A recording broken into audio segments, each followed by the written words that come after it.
Mama?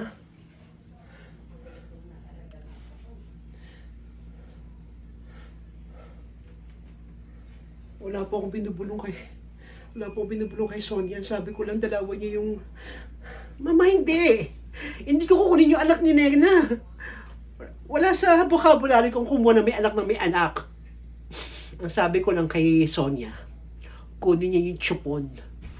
O kaya gumupit siya ng buhok ng baby ni Nena. Ibigay sa akin. Para kapag kinuha ko yung... Para kapag kinuha ko, makahanap ako ng baby. Tapos gusto ni Peter ipa-DNA test. Ang ipapakita ko yung buhok. Para hindi siya makawala sa akin. Pwede ko gagawin kumuha ng may anak.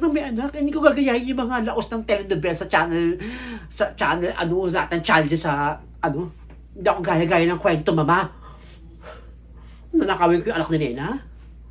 Tapos pagdating ng panahon, hindi ako ganun, Mama.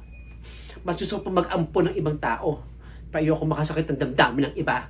Oo, iniso ko kay Nena, pero hindi ko nanakawin yung anak niya. Kaya maghanap ako ng bata, Mama. Sonia, please gawin mo yun sa akin. Kunin mo yung chupo ng bata o kaya magupit ka ng buhok ni nung dalawang kampal para meron ako ipapakita pag tinawag sa DNA test. Mama?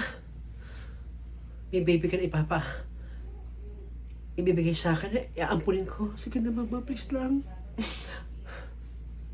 Nanganak na si Nena. Gusto ko isabay doon sa panganganak ni Nena kasi magkasunod lang naman kami ng buntis doon eh. Sige na, Mama, tulungan mo.